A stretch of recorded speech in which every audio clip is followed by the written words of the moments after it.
Hi, I'm Taylor Hull, driver of the 2016 Comp Cam's Next Entire Cadillac ATS-V, sitting on Konig wheels. We're here in Sonoa, Georgia. This is my shop. This is where I do all the work on all of my cars, including the Cadillac. I'm building my new Corvette here, and I got some other new and exciting stuff, so take a look around.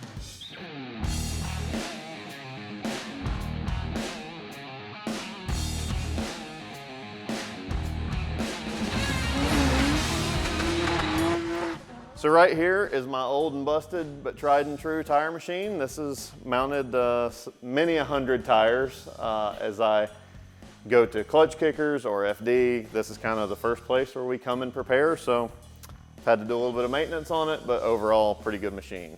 Got some Ignite fuel here and my wall of tires and Konig wheels. So some of these are mounted, some of these are not. You can see some Nexans here.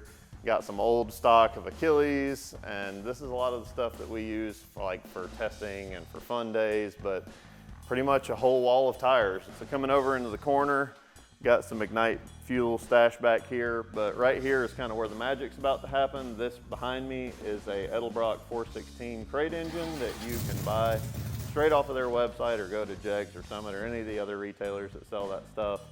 But this is gonna be the motor that goes in the Corvette, at least for testing purposes. It'll end up having the 427 in it later, but for now, this is what's gonna happen. On top here, we've got bell housing and rear end mounting pieces from RTS that we're gonna use to put a winner's quick change in this car. Got some drive shaft shop axles, some Wildwood pedals, all the good stuff. Parts are coming in every day trying to make this car happen. Gonna be a labor of love, gonna be a long build, but we're trying to have this thing together sooner than later to be able to get some on-track testing. Basically, this is my wall of my past life. So this is all asphalt oval track racing stuff. I don't really do a whole lot of that anymore, although I do own what they call a pro truck, which is a 602 crate motor, 4-speed, metric chassis, oval race truck. This is my old toolbox. This is what I used for the last couple of years before I got a nice pit box from pitboxes.com, but unfortunately, all my tools and the Cadillac and all my spare parts and everything else are on their way from St. Louis, where I was here recently, to Long Beach. So I don't have the car or the toolbox or anything. I basically have my hands and adjustable wrenches to work on everything that I have for the next few months. But we make do with what we've got, and I really do have like the most basic set of just hand wrenches and, you know, like the world's most terrible Husky wrench or ratchet. It works sometimes, sometimes it also doesn't. 60% of the time, it works every time. Just your basic pliers, nothing crazy. Got a wrench that's my S14, the tie rods off the steering rack. I had to make a special notch, so don't run S14s anymore, so they don't go. Got some good stuff. This is the oil we run, Liqui-Moly 2050, and some basic, you know, helmets from the past. Back here in the back is, you know, the essentials. You got some Coors Banquet, but this is a little bit special Coors Banquet for me because this is beer that we got from running the event I call the Southern Classic.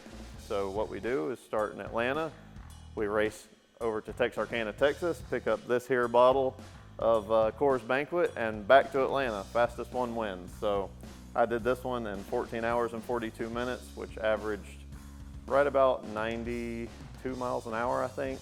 It's a lot of fun, great memories. This is spare parts to a B-body Charger, a Roadrunner.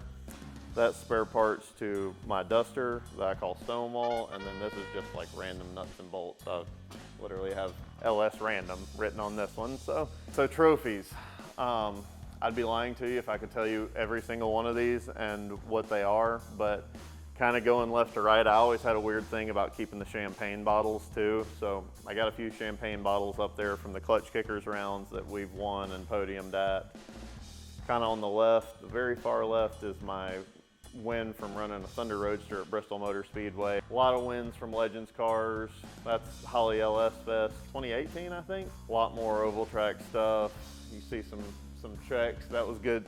Checks are always a good thing. Give me one of them big ones, I don't care. Big checks usually equal small money. It's always nice to be able to beat out a really talented crew of people, and we definitely did that. So, all right, so now we're kind of in the middle of the shop.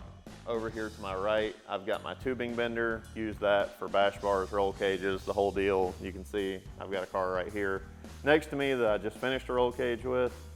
I've got my lift here, which was actually the very first thing I put in this shop after I built it.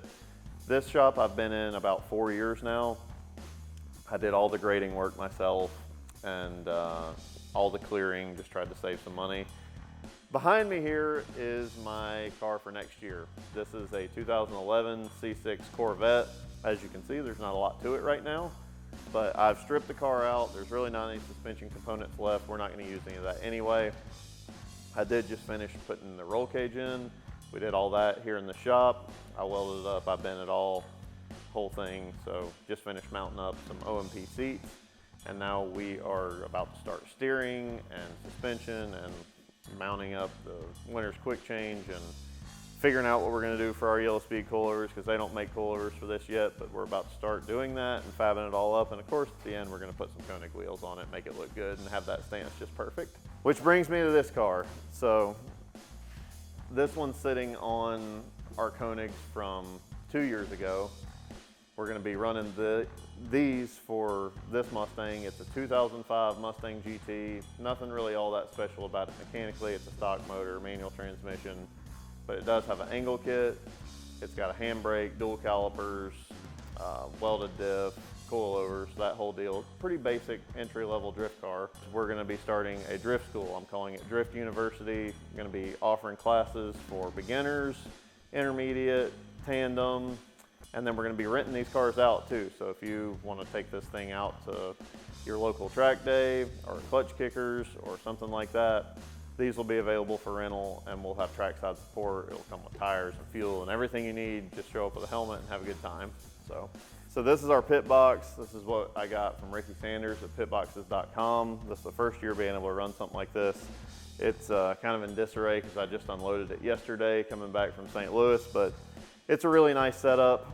It's obviously got a spot here where we can put 5 wheels. We've got a full toolbox here. This area here, generally we put all of our spare parts in so that we can take this to the hot grid and be able to utilize this if, God forbid, we crash the car or have any sort of problem. We're able to keep all of our pits, basically a whole pit space and all of our spares with us at all times. Right here is typically where I put my jacks and my jack stands, so it's a nice little space to be able to utilize there. You can use this to be able to hang things. These are adjustable in and out so that you can put different size wheels and tires. And then right here, just a nice little compartment. I usually utilize that to be able to put my spare gears for my quick change in. But that's kind of our pit cart, and I've really enjoyed having that this year. It's a whole lot better than a dinky little toolbox like I showed you earlier. All right, well, thank you for coming down to Sonoa, Georgia here in South Atlanta and taking a little short tour around my small garage. Really appreciate you taking the time to do that. We'll see you on the next one.